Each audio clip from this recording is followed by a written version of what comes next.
Enfin, en direct, pas. Et d'ailleurs, je l'ai déjà dit d'ailleurs, mais il faut le préciser là, parce que tout ce qu'on va dire, notamment sur cours du rouble, etc., réaction des marchés, on enregistre entre 12h30 et 13h30, voilà, très exactement, de ce que vous pouvez regarder à partir de 18h sur Bismart, et puis de toute façon, quand vous le voulez, ensuite, sur notre site internet, même un peu avant d'ailleurs, sur notre site internet. Voilà. Donc, tout cela étant important pour préciser les cours qu'on va donner, notamment sur le rouble, et qui vont évidemment évoluer au fil de l'après-midi, même si j'ai l'impression qu'il y a pas mal de trucs qui sont joués. Wilfried Galland est avec nous. Salut Wilfried, stratégiste, Montpensier Finance. Le directeur général de Rexecode, Denis Ferrand. Salut Denis. Erwan Tizan. Salut Erwan. Salut, directeur des études de l'Institut Sapiens. Donc... Tiens, on va montrer une image. Alors, une image qui date de tôt ce matin, donc sur la chute importante du rouble. Je me tourne vers vous, Wilfried. C'est le point saillant de ces dernières heures sur les marchés depuis...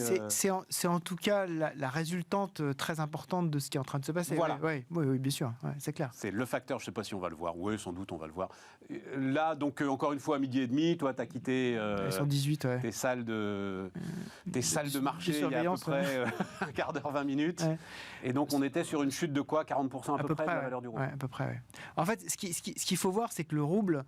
c'est une histoire, depuis 1991, c'est une histoire de baisse absolument considérable. Depuis 1991, il a perdu 98% de sa valeur par rapport au dollar. Donc déjà, depuis 1991, c'est déjà considérable. Et ensuite, ça s'est accéléré au fur et à mesure des velléités de Vladimir Poutine, justement, de pousser son avantage stratégique. C'est-à-dire que quand on regarde, par exemple, fin 2013, donc juste avant les événements de Maïdan en Ukraine et avant, donc, évidemment, l'annexion de la Crimée, on est à 33 roubles pour $1. 33 roubles pour $1. À la fin de l'année 2014, janvier 2015, donc Poutine a annexé la Crimée, il y a eu les événements de Maïdan. Là, on est à 66 roubles pour $1. Donc, on a perdu la moitié de la valeur. Avant les événements qu'on a connus, on était à peu près à 75 roubles pour $1. Et là, ce matin, on est à 118 roubles pour $1. Donc, l'appauvrissement du pays, en raison justement de cette volonté de puissance, est absolument considérable. C'est-à-dire qu'on voit bien le choix qui a été fait par la Russie de dire « je suis une grande puissance » quitte à être en fait une grande puissance pauvre. Donc la question maintenant évidemment qui se pose et qui va se poser à tout le monde, c'est est-ce que par rapport à ça, des sanctions économiques, aussi puissantes soient-elles, sont capables de faire dévier de sa course quand on voit d'où on vient ? Et moi j'en suis pas sûr en fait. Mais attends, juste autant je comprends là, l'effondrement du rouble, d'ailleurs, mais on va y revenir, parce qu'il y a des sanctions qui ont été prises directement sur la Banque centrale de Russie. Donc tu comprends là, sur ces dernières heures, mais ton glissement depuis 2013-2014, il est dû à quoi, en fait Parce qu'on est sur une économie, mais on va le décrire là aussi, enfin, et puis si vous suivez les affaires économiques, je pense que vous avez suivi ça, on est sur une économie qui... C'est presque renforcé, en fait, ou diversifié, en tout cas, sous le coup des sanctions depuis 2014. Non, elle a diversifié les canaux avec lesquels elle fonctionne, mais en revanche, l'économie russe, en termes d'économie productive, c'est considérablement affaibli. D'accord. C'est-à-dire qu'on n'a pas du tout... Donc moins de capitaux extérieurs. En fait... Alors, effectivement, la caractéristique de l'économie russe, c'est d'abord une dette publique qui est faible. Aujourd'hui, on a à peu près 18% de dette sur PIB, donc pas de souci de financement, une balance des paiements excédentaire grâce effectivement à toute la partie matières premières, et aussi au fait que depuis 2014, l'effet des sanctions renforce pour le régime de Poutine la volonté absolue de ne pas dépendre de l'étranger de moins en moins, donc d'avoir cette diversification. Mais d'un point de vue de l'économie productive, de ce qu'on appelle le potentiel de croissance, il n'y a pas eu du tout d'investissement dans ce potentiel de croissance. Et donc l'économie s'est considérablement affaiblie, et au fur et à mesure qu'on renforçait le secteur non productif, qui est le secteur manufacturier lié aux armes, c'est ça, en fait, la défense, l'agriculture, parce qu'on nous dit partout qu'ils sont autonomes en blé, en viande, oui, tout à fait. Effectivement les mines, l'énergie, et basta, quoi. Et en fait, tout ce qui est propre à renforcer la puissance souveraine du pays, Ouais, c'est ça. sans nécessairement avoir en tête, par exemple, la nouvelle économie sur la partie technologique. Ils sont très faibles sur la partie technologique. C'est intéressant. Denis, je t'en prie. Oui, sur ce point, en fait, sur l'évolution du rouble, il faut aussi le regarder par rapport à l'équilibre général de l'économie. À savoir qu'on sait que l'économie russe, c'est une économie qui présente un trait assez particulier, qui est celui d'avoir un excédent budgétaire. Et il n'y a pas de problème de financement. Grâce aux excédents pétroliers, gaziers. Excédents pétroliers. Mais justement, la dépréciation tendancielle du rouble, qui a intervenu en 2014, il y a les événements ukrainiens, mais c'est aussi 2014, c'est aussi l'année où on a un effondrement du prix du pétrole qui intervient. Et la dépréciation du rouble est aussi un moyen de maintenir les recettes budgétaires. On sait que les recettes qui viennent de l'exploitation du pétrole, du gaz, constituent l'essentiel des recettes de l'État. Et donc, Qui sont celles payées en dollars, hein, il faut bien le préciser. Hein, voilà. Alors, le pétrole est payé en dollars, mais le budget, il est fait en roubles. Oui, tout à fait. Donc, ce faisant, c'est un moyen aussi, la dépréciation du rouble était aussi un moyen de pérenniser une situation des finances publiques relativement saine. La question ensuite, donc faite volontairement par le régime. Volontairement, il y a une partie d'acceptation dans la dépréciation. Je comprends. Une partie qui intervient. Maintenant, comme le dit Wilfried, qu'est-ce que l'on fait de ces excédents budgétaires? Est-ce qu'on en profite pour façonner une économie qui a de la consistance, qui a une capacité à se projeter à l'extérieur? Or, bien, d'accord, il y a de l'agriculture. Une capacité à se projeter à l'extérieur, ça dépend comment tu... Oui, je suis d'accord. Tu entends l'expression, tu vois. Je vais peut-être revenir, je vais l'oublier, cette expression. Oui. D'accord. Mais on est quand même sur une économie qui ressemble quand même assez furieusement à l'Arabie Saoudite sans le soleil, sans le sable. Et c'est un peu ça ce qui est le propre de l'économie russe. Il suffit de regarder, quand vous avez les 2/3 de vos recettes d'exportation qui sont expliquées par le pétrole et par le gaz, bon, il y a quand même comme un sujet. Et quand vous ajoutez les métaux et les matières premières agricoles, vous avez 95%. Et de mémoire, la moitié des recettes fiscales, je crois. Erwan. Oui, un tout petit bémol sur le numérique. Hein. La Russie, c'est quand même vachement diversifié sur son secteur des nouvelles technologies. Ils ont leur propre géant numérique. Hein. Je vais citer VK, qui est l'équivalent de Facebook, hein, qui a un énorme siège social sur la Nevsky, qui justement surplombe un petit peu tout le reste. Je parlais plutôt des puces, en fait. Ah oui, sur les puces, non, bien sûr. On a quand même...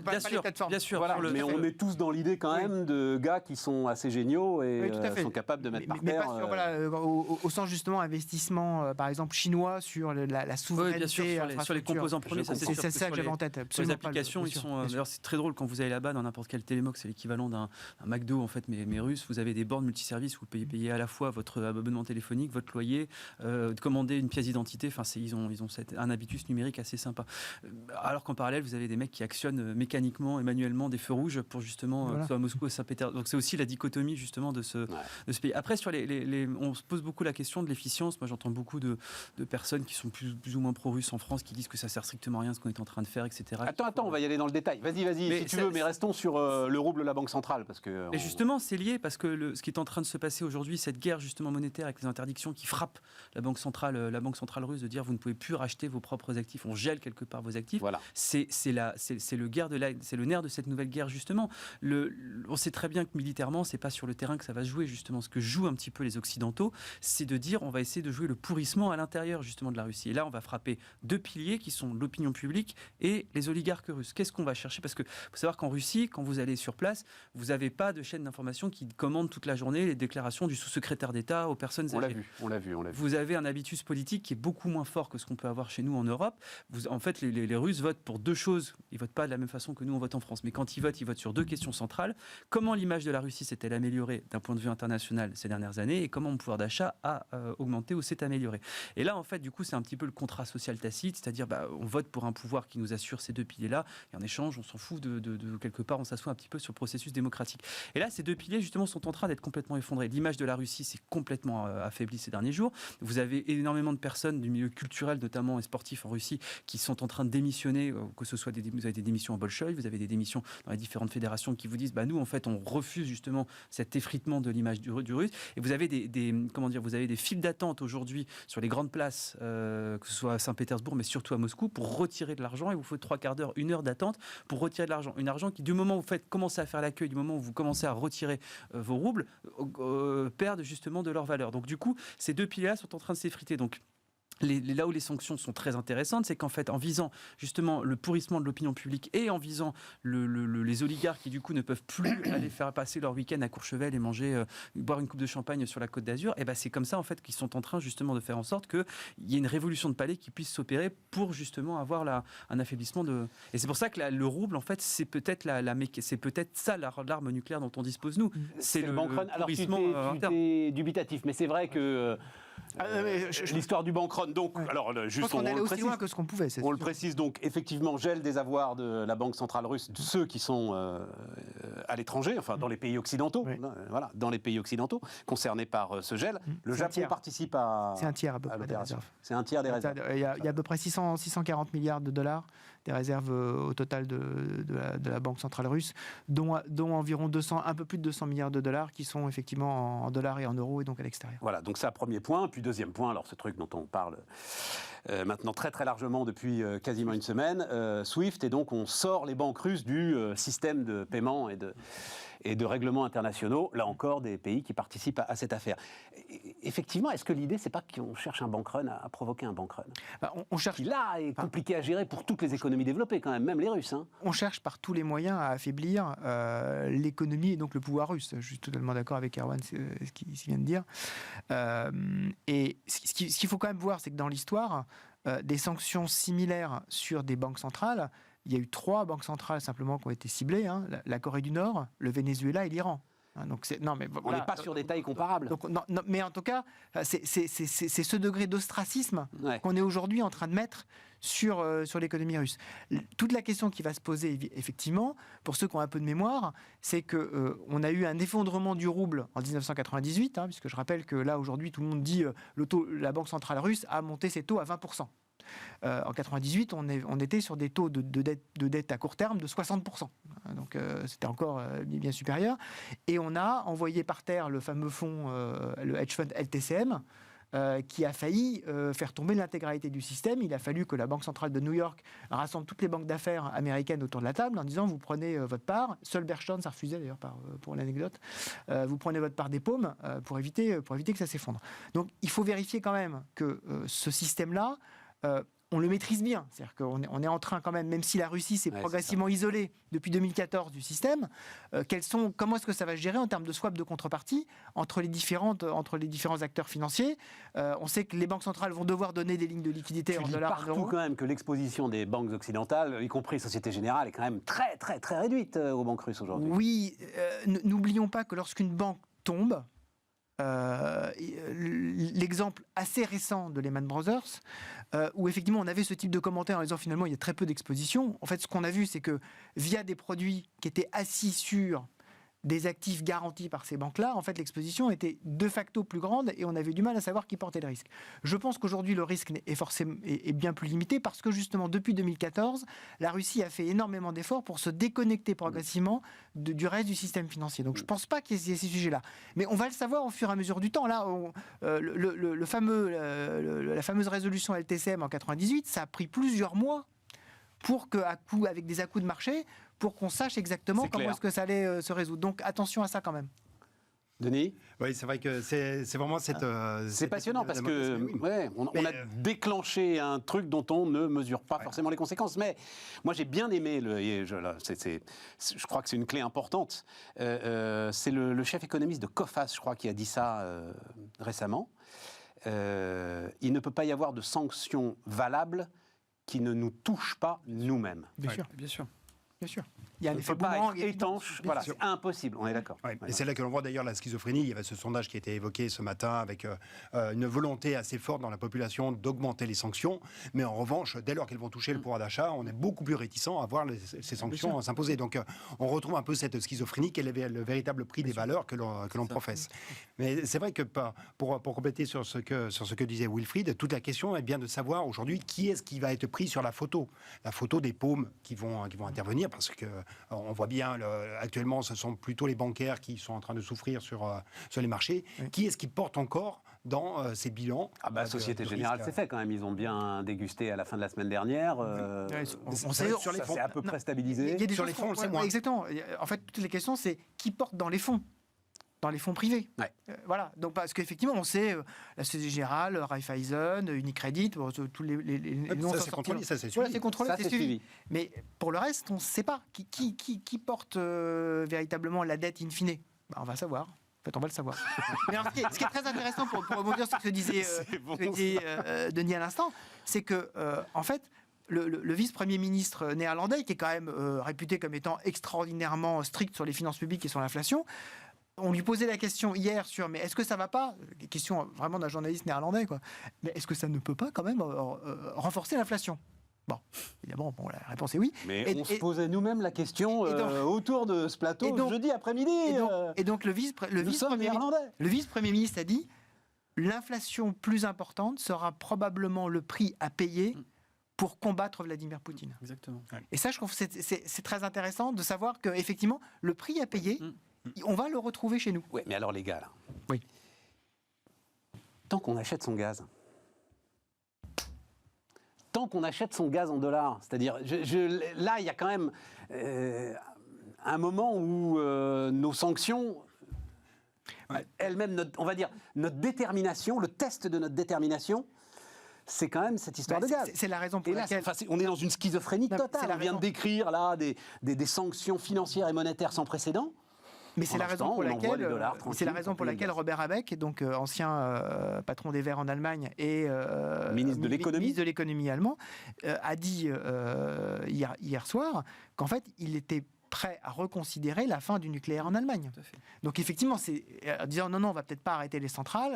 Il en reste 3 à fermer, hein, c'est ça. Hein. Voilà. Donc, mais effectivement, ça n'est que marginal, mais je pense que on sait qu'il va falloir traiter ce problème, qu'à un moment donné, soit on accepte d'avoir plus froid, soit on dit les sanctions c'est à moyen terme, ou voilà. Donc c'est un véritable sujet. Ouais.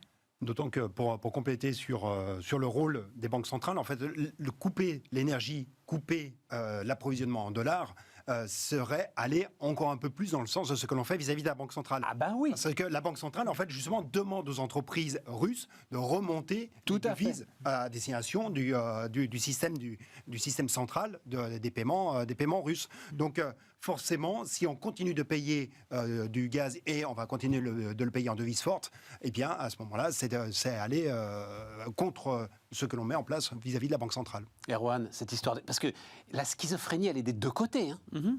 Du côté de ceux qui payent en dollars et du côté de celui aussi qui continue à envoyer du gaz aux démocraties européennes qui, par ailleurs, essayent de le ruiner.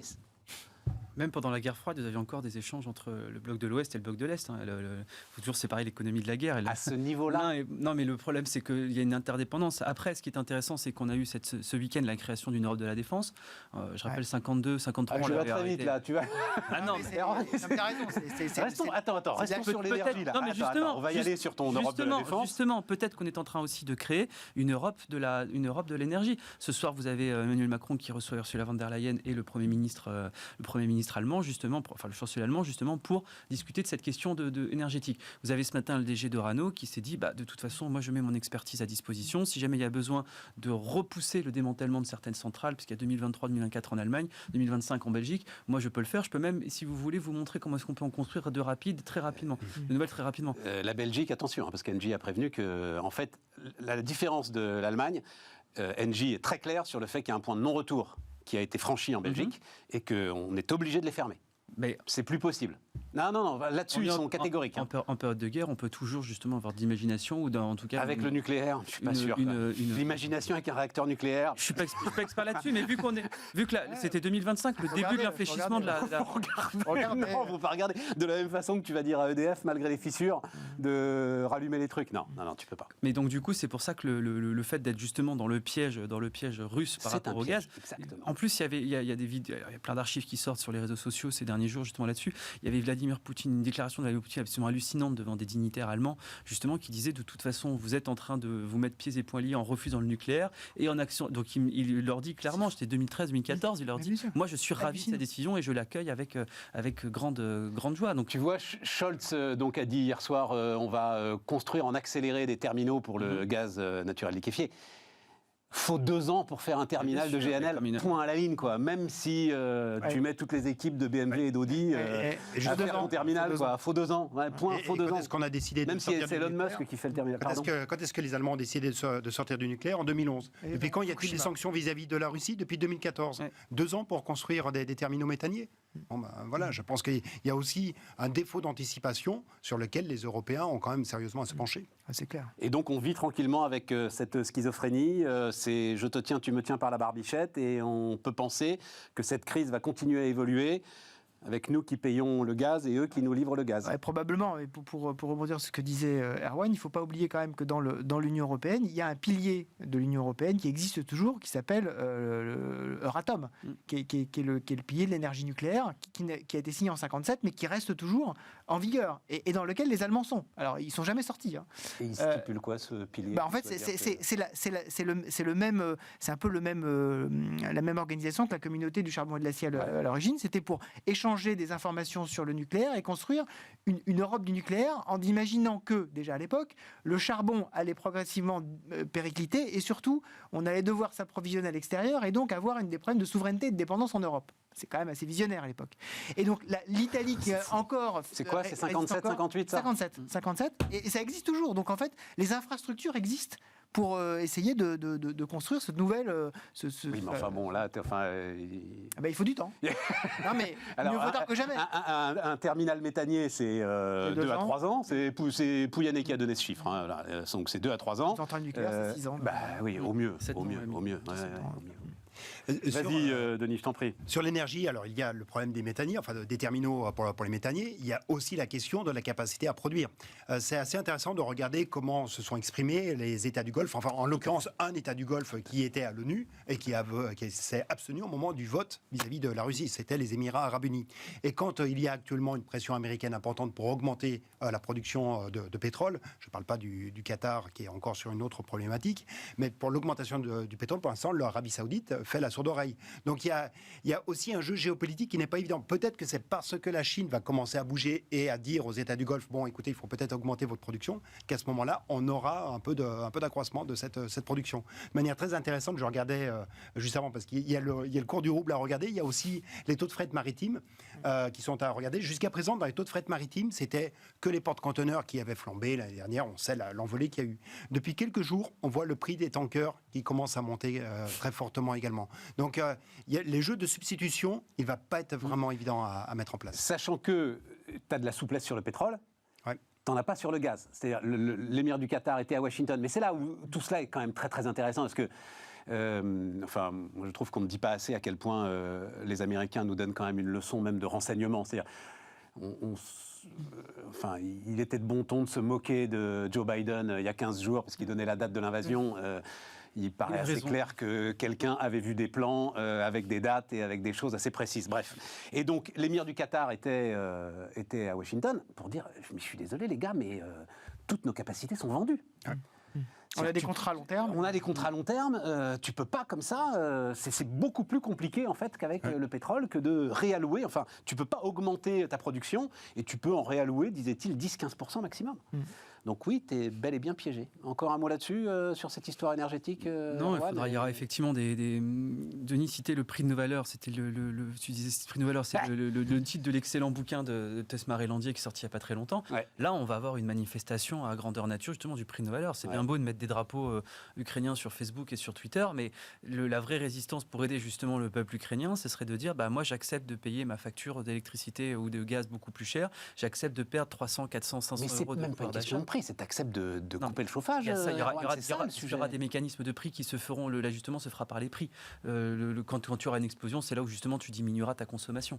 Et donc, du coup, si jamais on n'est pas capable d'accepter, imaginons un scénario un petit peu, on a une augmentation effectivement du prix très forte pour justement inciter à avoir des coupures de courant, et que derrière, il y a des gilets jaunes qui repartent sur le terrain. Et en fait, c'est un blanc-seing pour la propagande poutiniste de dire, regardez, les Occidentaux sont eux les vrais dictateurs qui prennent des décisions contre justement la vie de leur peuple. Donc du coup, eux, ils soutiennent le peuple russe. Donc du coup, moi, je continue dans ma folle escalade parce que je suis soutenu par le peuple. Et c'est ça qu'il faudra faire très attention. Et c'est quelque part, c'est aussi ça, le prix de nos valeurs. C'est à quel prix est-ce qu'on est capable de défendre notre liberté et notre modèle démocratique pour empêcher justement la folie furieuse, l'avancée ce fou furieux. Et si jamais on n'est pas capable de le faire, surtout en période électorale, etc., ça veut dire qu'on ne mérite pas justement la liberté. J'en ai un autre, prix de nos valeurs, Erwan, la Pologne. On oublie qu'elle est sous sanctions économiques de la Commission européenne, la Pologne ? Qu'est-ce qu'on fait là ? C'est la même chose avec la Hongrie, c'est la même chose avec les pays de l'Est. Hein. Non, mais c'est parce que, vous l'avez peut-être oublié, mais on n'est pas d'accord avec la façon dont la Pologne analyse sa constitution. Voilà, c'est comme ça. Et donc là, bim, des sanctions financières sont tombées. C'est-à-dire, les Polonais ne sont pas dans les standards et donc ils n'ont pas droit au plan de relance. C'est ça, exactement. Voilà. L'argent est pris sur le plan de relance. On est là-dedans. On est là-dedans. Il y a le conjoncturel, il y a le long terme. Voilà, il y a ça, c'est du long terme. C'est pour ça, tu vois, naissance de la défense européenne. Justement, allez, on en parle dans un instant sur Bismart.